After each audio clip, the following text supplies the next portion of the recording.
di sini sih udah mulai banyak ya, karena kan sebenarnya dia bisa mereduksi energi cost Iya. sampai 50% kan. Yang Mhm. aku baca sih gitu ya. Jadi eh, emang mungkin lebih mahal sedikit daripada yang kalau misalnya atap biasa gitu. Tapi pada akhirnya kan kalau jangka panjang gitu lebih menguntungkan. Panjangnya akan saving lebih banyak ya. Betul.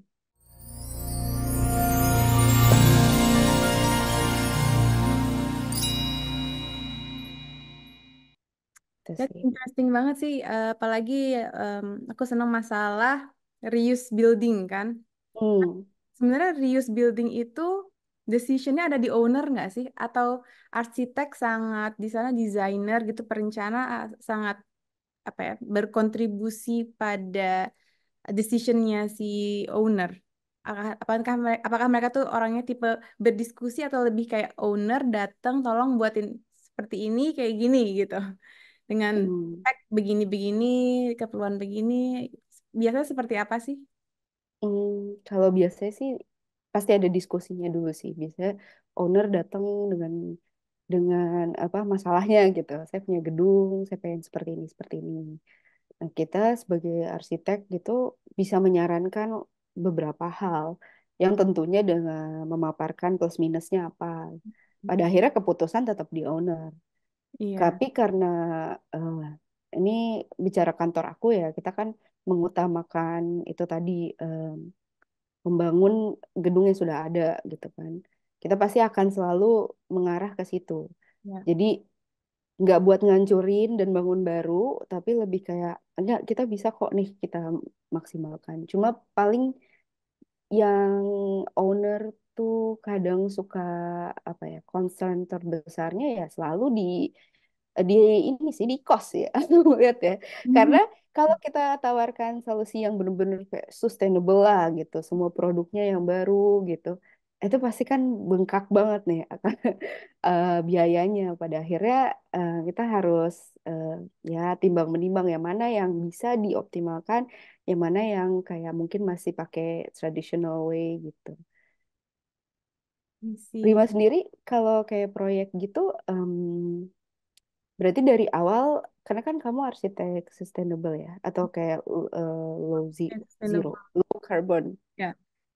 ini prinsipnya kan. Nah, kamu akan selalu kayak menawarkan itu atau eh, klien datang dengan kayak udah tahu gitu, kamu expertise-nya di situ gitu. Nah, kayak aku kan masih apa ya? Aku ngerasa kalau di Indonesia ini kan ada kayak kayak dua jalan bahasanya kalau dengan arsitek. Jadi owner Heeh. tuh ada swasta, ada BUMN atau pemerintah maksudnya ya. Mm-mm. Kalau pemerintah tuh biasanya dia tender dan dia sudah punya list of things yang harus dilakuin gitu. Maksudnya Mm. em, apa ya, sudah bahasanya udah konkret, bahasanya lumayan Oke. konkret lah gitu. Sedangkan kalau swasta pasti kan bisa banyak diskusi tuh.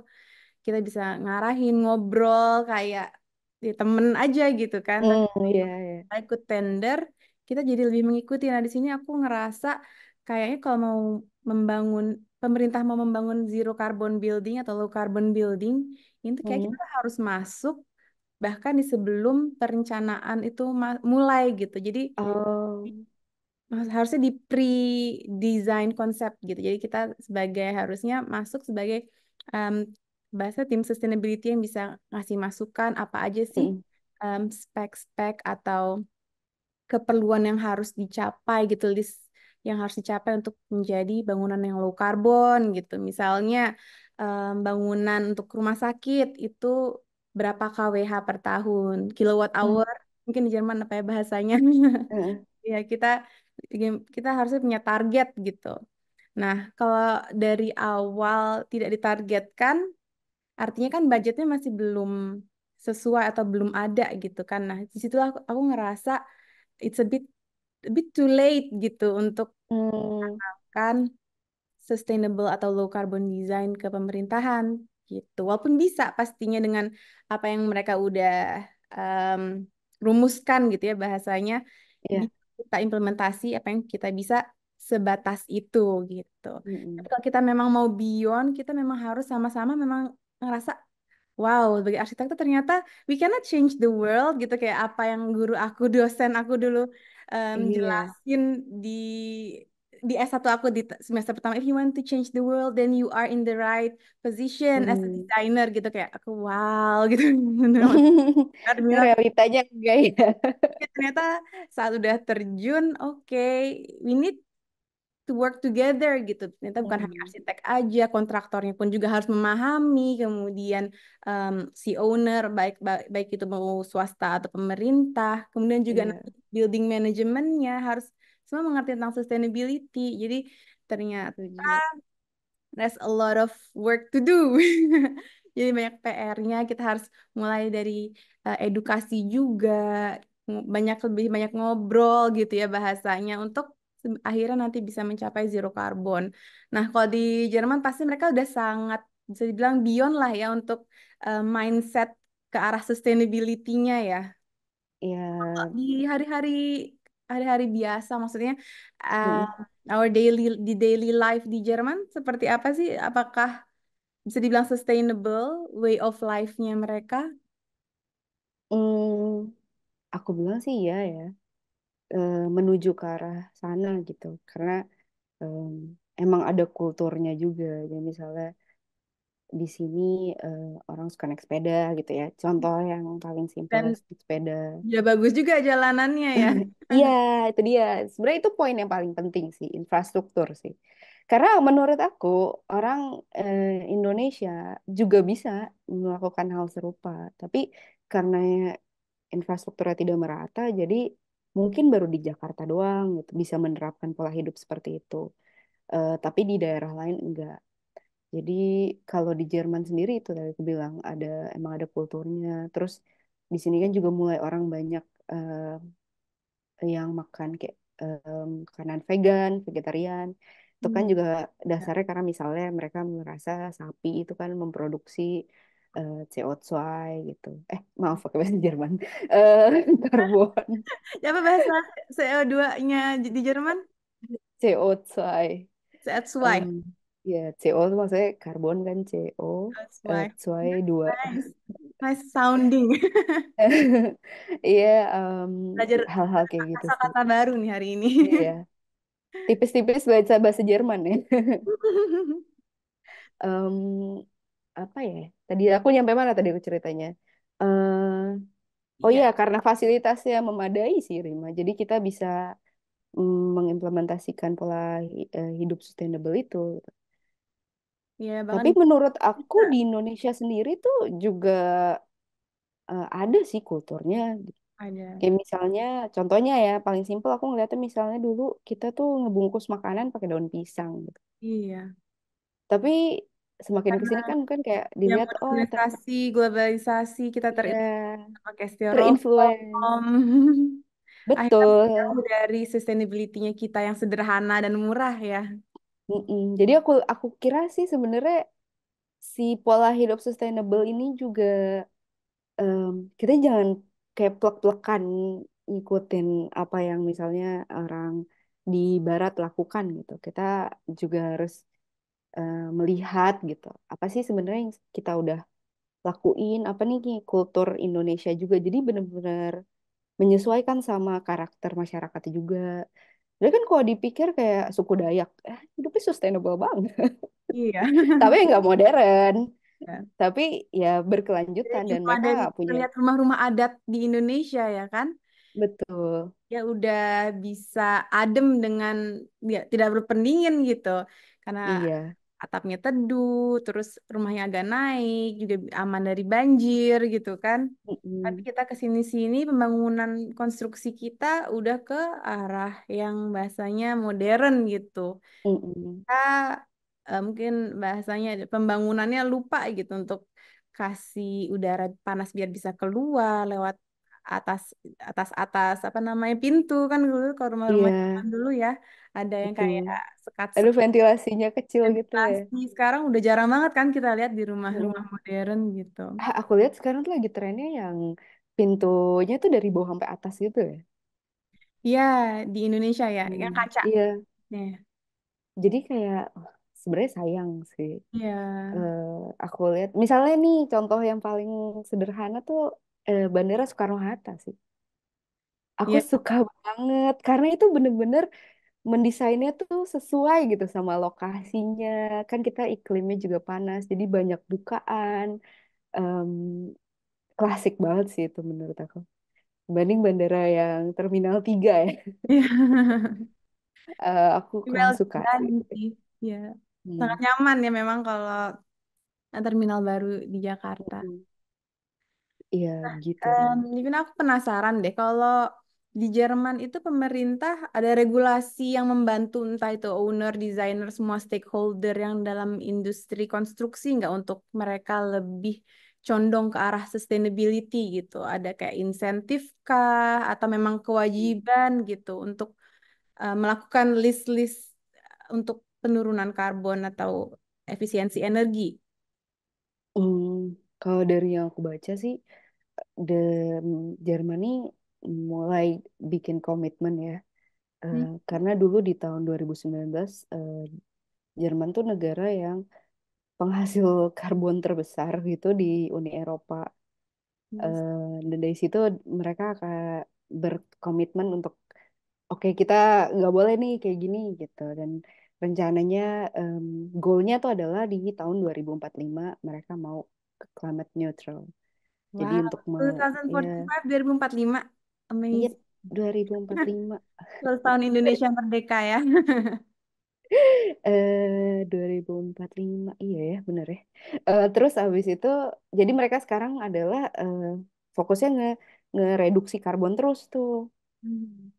Dan target sebelum 2045 itu di tahun 2030 mereka pengen ngurangin sampai 65%.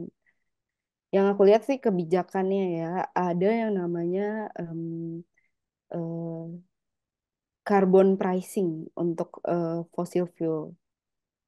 Jadi setiap perusahaan yang menggunakan itu mereka bisa kena biaya sekitar 25 euro dan ini akan dinaikkan harganya jadi 55 euro di tahun depan, tahun 2025.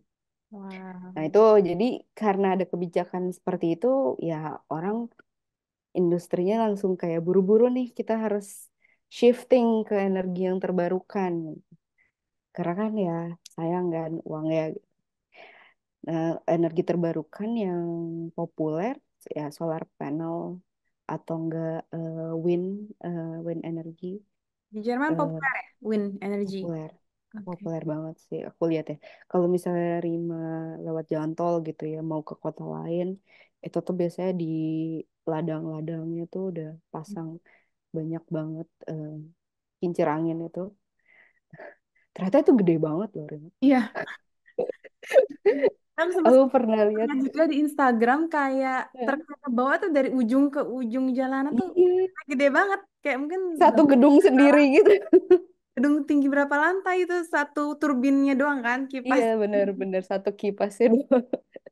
Nah, itu Kan kalau lihat dari jauh kayak gitu ih ya, bukan dipasang di konstruksinya, di lokasi kan. bener-bener. Jadi kayak mereka puzzling gitu lah. Iya itu gede banget sih. Terus itu yang aku tahu ya. Jadi eh kita juga banyak misalnya kalau di kantor tuh didatengin sama produsen material yang Hmm. mengenalkan produk-produk barunya. Misalnya apa yang aku lihat menarik tuh ada buat soundproofing gitu. Mereka pakai bekas celana jeans Mhm. yang apa dihancurkan terus dipadatkan, dipres gitu untuk jadi peredam suara. Ya itu hal-hal yang apa ya, inovasi yang berkembang banget sih di sini. Karena itu tadi, maksudnya pemerintahnya benar-benar memberikan tekanan lah, ayo kita harus gini. Dan kalau misalnya Rima mungkin Google gitu, di sini ada yang namanya em, apa tuh? Ntar aku lupa. Oh, di sini ada yang namanya Renewable Strategy or Energy Source. Bentar. Bahasa Jermannya aku ingat, tapi bahasa Inggrisnya aku lupa. Jadi singkatannya adalah EEG. Nah, ini adalah Renewable Energy Source Act. Jadi di sini mengatur gitu untuk semuanya dan semua aspek tuh ada gitu. Jadi kalau misalnya kamu Google tuh, kamu maksudnya di website pemerintahnya itu Hmm. tuh benar-benar ada poin ke poinnya gitu. Dan kalau di bidang arsitektur, jadi kita ada namanya semacam, kalau di Indonesia tuh SNI tuh panjangannya apa? Semacam sertifikat negara Ya, Indonesia. semacam sertifikat gitu kan. Maksudnya atau semacam kayak regulasi lah untuk standarisasi, standarisasi. Standarisasi. Benar. Nah, di sini juga ada kayak standarisasi untuk bidang arsitek dan pembangunan, dan itu benar-benar diupdate terus gitu. Gimana? Establish banget ya. Iya, jadi ntar di tahun berapa bulan apa tuh tiba-tiba ada lagi peraturan yang ini tuh udah diperbarui. Gimana Update caranya untuk terus kayak ya. iya, jadi sebenarnya jadi arsiteknya juga bingung gitu loh kayak kita aduh udah baru lagi nih kita harus belajar lagi kan. Terus Hmm. habis itu mengimplementasiin lagi di desain kita. Terus ada lagi yang baru. Jadi lumayan ya itu sih lumayan apa kejar-kejaran. Sama eh, proyek-proyek yang baru sekarang tuh mereka mulai minta buat cradle to cradle. Ya. Em, jadi Udah kan FCA gitu memanfaatkan ya. banget. Ya, life Mm-mm. cycle analisisnya harus dianalisa gitu. Cradle to Em, Cradle to cradle yang ini loh kayak jadi pokoknya semua material dan komponen tuh harus bisa di repurpose dan di recycle. Em, jadi waste dari pembangunannya itu sedikit kan. Karena kan kita ngebuang waste pembangunan juga itu kok ada biayanya. Iya. Dan mereka udah mulai, maksudnya si owner-owner ini mulai juga concern ke situ. Gimana caranya bikin kalau bisa waste-nya sedikit banget deh, jadi kita nggak keluar uang untuk itu gitu. Hmm. Nah, kadang tuh misalnya nih yang ownernya punya beberapa gedung, bisa juga dari yang gedung yang ini misalnya jendelanya mau diganti, terus jendela lamanya mungkin akan ditaruh di proyek yang lain gitu. Jadi masih dimanfaatkan banget lah Nah, gitu. Sama yang aku tahu karena di Berlin, dan ini menurut aku menarik kebijakannya sejak Januari 2023, em, si energi surya ini, si panel surya ini diwajibkan untuk semua bangunan baru dengan luas bangunan yang bagus banget. sebesar apa 50 meter persegi atau lebih pokoknya dari 50 meter persegi ke atas lah. Dan maksudnya di atapnya tuh harus ada solar panel setidaknya 30% dari luas atapnya. Em, itu Ya, mau lumayan nggak bikin mau. owner agak sebel sebenarnya sama Ya, kebijakan karena itu. harus. Karena kan itu added cost lagi kan, kayak aduh apa sih ini gitu. Tapi ya itu mereka nggak mau kena denda atau sanksi, jadi ya harus dijalanin aja. Dan sebenarnya win-win juga, karena Iya, ya itu kan balik lagi untuk menghidupkan energi dari gedungnya sendiri kan. iya, Jadi ya push for positivity lah. It's okay. Yang penting nggak ke negative sides kan. betul. Jadi kalau di Indonesia masih berubah-ubah terus nih kalau regulasi tentang solar panel kayak Hmm. tahun lalu bisa 100% bahasanya PLN Hmm. buyback gitu ke kita, sekarang sudah menurun gitu jadi nggak 100% lagi. Hmm. Artinya, kita payback period itu jadi kan lebih lama gitu yang punya solar panel. Jadi regulasinya kadang mendukung, kadang tidak gitu. Iya. Masih Itu kalau kayak gitu kayak masih ke mengikuti mindset tren atau gimana? bukan Menurut kamu? seperti pemerintah sih siapa siapa yang di dalamnya yang membuat Oh, regulasi iya ya sih ya. Karena kita 4 tahun sekali belief kan system ganti ya, mereka jadi. juga kan Hmm. mungkin masih merasa oh dengan kita buyback 100% dari maksud dari misalnya rumah-rumah atau gedung Mm-mm. lain kan kayak padahal itu kan positif kan nggak mengurangi sebenarnya tidak mengurangi tidak bikin mereka rugi tapi mereka merasa Iya. harus membayar gitu padahal kita memproduksi gitu tapi mereka Hmm. masih tidak diuntungkan gitu.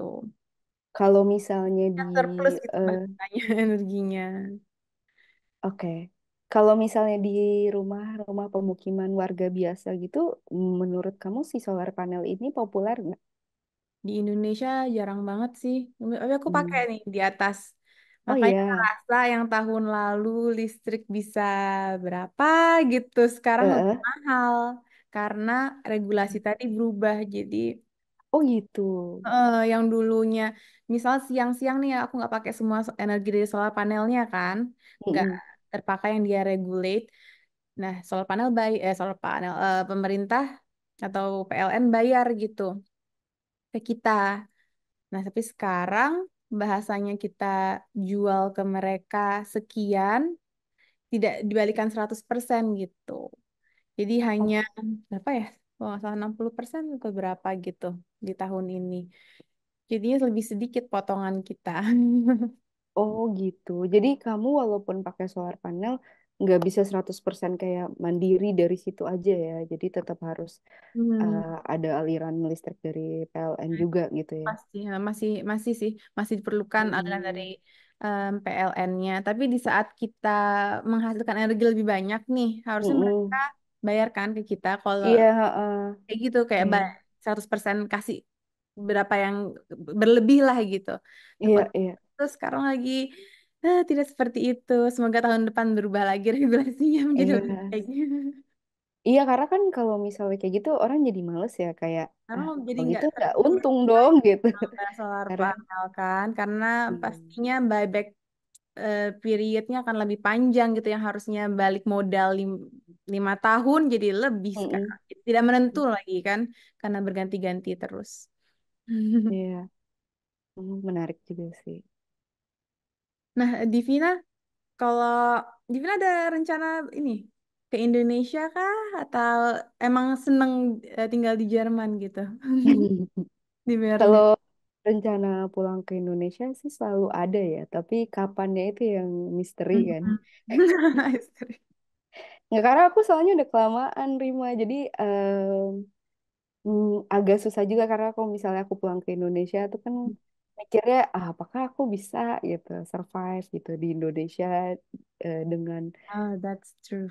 ya kultur Indonesia yang aku nggak biasa lagi. Jadi kan kayak harus semacam melewati kultur shock lagi ya gitu. Nah, Terus kultur kerjanya juga kan beda banget gitu. bekerja ya. Apakah Semuanya kayak harus aku harus pelajari lagi ya. bener, apakah aku harus kerja atau maksudnya kerja di perusahaan orang gitu atau aku bikin perusahaan sendiri. Itu juga kayak banyak ini sih pertimbangannya. Jadi Hmm. aku jalani aja deh apa yang dikasih Allah. Em, ya Nah, gitu. Gina, Tapi aku pengen sih, hmm, pengen pulang sih. pertanyaan terakhir nih. Apa? Ada nggak harapan di Vina agar pembangunan Indonesia itu bisa mengusung sustainability dan low carbon development? Ada harapan nggak di Indonesia itu harus seperti apa sih? Jadi ketika mungkin suatu saat nanti di Vina balik ke Indonesia, it's a better place to work and live gitu. Hmm, Seperti apa harapan apa ya? Ekosistemnya di Indonesia, kemudian ya bangunan-bangunannya, iya. ada ekspektasi tertentu nggak? Ada sih. Kalau harapan banyak ya. Tapi menurut aku kayaknya harapan yang paling utama dan mungkin bukan harapan aku aja adalah itu pembangunan infrastruktur yang merata sih. Karena kalau itu udah ada, orang kayak bisa lebih proaktif lagi gitu di penerapan pola hidup yang sustainable. Contohnya misalnya kayak sekarang kan eh, digaungkan untuk pakai mobil listrik gitu. Ya, Tapi baru di kota-kota besar aja yang bisa kan. ya. Karena ya kalau misalnya kita jalanannya juga nggak bagus atau misalnya nggak ada station buat ngisi em, listriknya, agak agak serem juga kan pakai mobil Ya. listrik. Dan kalau misalnya di Jerman ya dari ujung ke ujung mau kemana aja kayak jalanan tuh Walaupun entah ada. berantah yang sepi gitu Ya kan. betul, Kayak tapi kita masih masih bisa gitu, masih tahu, masih bisa dilacak oh di mana nih stasiun berikutnya buat ngisi dan segala macem. Kayak itu hal yang paling simpel sih. Tapi kalau misalnya kita mau eh, lebih banyak pembangunan infrastruktur, kayak yang sekarang juga sebenarnya yang dilakukan bahwa presiden kan seperti itu ya. Minusnya adalah pasti karbon kita naik, itu Mas, nggak bisa dihindari. Em, dan emang itu adalah sebuah bentuk pengorbanan sih menurut aku. Kalau misalnya kita mau semaju katakanlah negara-negara di Eropa, ya itu adalah pengorbanan yang paling pertama yang kita harus lakukan. Karbon kita akan memang terus naik. berkembang sebagai negara berkembang ya infrastrukturnya. Bener. Kalau kita mau mengadaptasi pola hidup yang modern ya, dengan kayak Jakarta gitu ya. Kalau semua kota akan seperti Jakarta gitu. Aduh itu karbonnya banyak banget pasti, nggak mungkin enggak kan. Walaupun kita campur nih, ada gedung yang misalnya full beton, ada juga yang misalnya pakai bambu, pakai kayu, tetap aja eh, nganterin materialnya atau misalnya pembangunan materialnya itu kan juga butuh karbon dan itu harus dihitung kan. Itu eh, adalah pengorbanan untuk bisa lebih maju menurut aku. Tapi em, selain itu, yang penting juga adalah edukasi. Menurut aku apa yang Rima lakuin ini sekarang di Instagram ya apa segala macam itu kan adalah bentuk edukasi. Mungkin apa yang kita lakuin juga hari ini itu kan Iya, eh, apa namanya cara kita eh, sharing ilmu supaya orang-orang juga ikut kayak bisa memikirkan ya juga ya gitu atau gimana.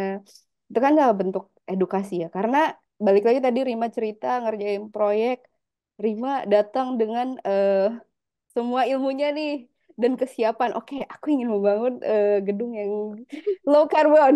Tapi ternyata tim yang lain nggak punya pemahaman yang sama. Akhirnya tidak tercipta dan tidak maksimal hasilnya. Jadi itu kedua yang penting menurut aku. Tapi yang paling penting adalah ini apa namanya kemerataan eh, apa tadi bahasanya? Aku lupa. infrastruktur. Kesadaran bukan. Hmm, aku lupa. Aku lupa. eh ini loh, Rima. Jadi, oh, kebutuhan dasar. Aku Hmm, ngomong kebutuhan dasar. Yang pertama adalah kebutuhan dasar kita terpenuhi. pasti. Karena kalau misalnya kebutuhan dasar terpenuhi, kayak misalnya makanan, pendidikan, kita tuh bisa buat mikirin hal lain. Betul, eh Kayak contohnya ya isu iklim, sustainable. Ini menjadi hal yang kayak udah ketiga gitu. betul. Buat buat Rima atau buat aku kita udah bisa mikirin hal ini karena basic necessity kita udah terpenuhi gitu. Kita nggak mikir besok makan apa. Tapi masih banyak penduduk di Indonesia yang mikirin hal gitu. Kayak ngapain mikirin Udah terada. perubahan iklim kalau besok aja nggak tahu mau makan apa gitu kan. Jadi pemerataan itu harus didahulukan sih. Karena setelah semua orang perutnya udah kenyang, orang bisa mikir, bisa belajar gitu. Setelah belajar bisa paham, baru kayak ayo kita sama-sama ngebangun negeri ini gitu. Iya. Jadi itu sih harapan aku semua orang atau kayak semua warga Indonesia bisa punya kesempatan yang sama gitu, pendidikan yang merata. Jadi kita bisa sama-sama lebih baik lagi. Ya, setuju banget sih Divina. Kayak kemarin nih, baru aja kemarin aku ngeliat kayak di Instagram di Amerika ya, ada Mm-mm, mereka ngadain kayak semacam ball party, mm-mm. kayak eh, kayak tahun-tahun zaman dulu lah mereka buat em, theme ball party kayak di era 90-an dengan Iya, gaun-gaun kayak fairy-fairy lah gitu kan. yes, Gadingnya dan lain-lain dan banyak kan acara-acara kayak gitu di luar, iya, entah itu Comic Con gitu yang jadi manga atau jadi superhero gitu, kayak benar-benar. aku nunjukin gitu ke suami aku.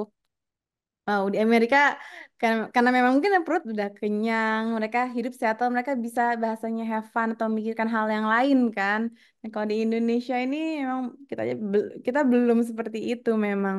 Tapi kita ada orang-orang yang pastinya privilege kan, apalagi banyak orang di Hmm, Jakarta yang pastinya lebih sejahtera dibandingkan di daerah lain.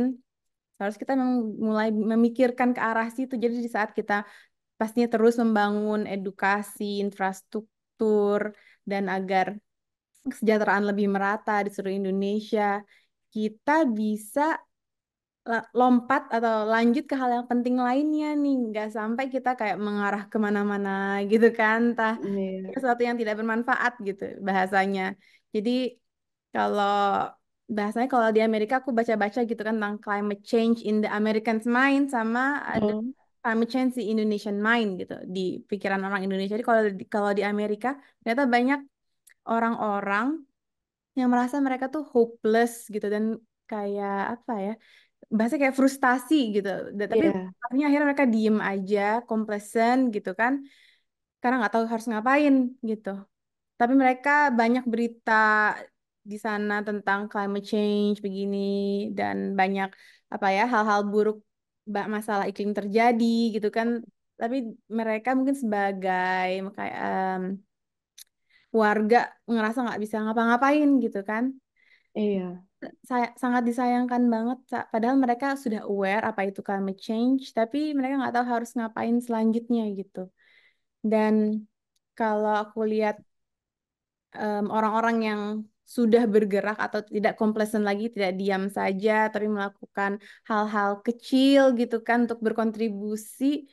Nah itu tuh menurut aku sesuatu yang bisa nggak ya orang Indonesia yang dari bahasanya di artikel itu kalau orang Indonesia banyaknya 50% nggak tahu apa itu climate change.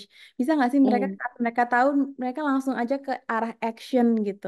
So that's my hope mm, sih untuk Indonesia. Harapan aku em, saat ini yang statistiknya itu 50% orang nggak mengerti apa climate change, tapi ketika mereka nanti mengerti, sekalian mengerti bukan hanya apa itu em, climate change in general gitu, tapi bagaimana mereka bisa membantu mengatasi climate change agar iya, kita bisa melewati kayak skip area di tengah ini nih yang Amerika, kebanyakan orang Amerika juga di sini sehingga mereka complacent aja gitu, nggak iya. ngapa-ngapain dan merasa hopeless gitu bahasanya dan banyak dari mereka yang merasa hopeless itu kayak ngerasa kayak nggak usah punya anak deh kasihan banget mereka akan nanti lahir dan hidup di dunia yang Yang hancur. extreme weather gitu kan. Jadi Hmm, ya that's my hope buat Indonesia. Kenapa ya edukasi sangat penting walaupun memang kita banyak sih yang bilang pasti kita harus mikirin gimana caranya makan orang Indonesia bisa makan gitu kan. iya, Pada saat nanti kita orang Indonesia bisa makan, jangan sampai kita habis itu nggak udah kayak nggak tahu kemana lagi hmm, gitu apa yang harus kita lakuin gitu. Jadi memang banyak banget PR-PR yang beruntut dan mm, aku percaya kita semua itu kan banyak banget ya manusia di bumi ini dan kita punya keahlian masing-masing, punya em, apa ya keunikan masing-masing. Kayak misalnya aku dengan em, desain atau nanti ada orang juga di area food safety untuk nanti climate yang mm, bisa resilient lah gitu. Pangan yang resilient. Kita semua memang perlu kerjasama nih agar nanti in the future 2045 Indonesia 100 tahun merdeka gitu kan. Kita iya, bukan hanya jadi yang negara yang sejahtera dan bisa semua orang bisa ya, makan dengan cukup, sekolah dapat pendidikan yang bagus. Tapi kita juga bisa menjadi ya khalifah kan di bumi ini yang menjaga amin. bumi gitu. Jadi bukan hanya numpang tinggal tapi kita mengelola dengan baik gitu. So, Divina, Iya. itu aja sih seru banget hari ini. Mm-mm. Bisa ngobrol dari Jakarta dan Berlin ya 5 jam bedanya kita ya. Masih Iya, jam 10 pagi ya berarti ya di sana.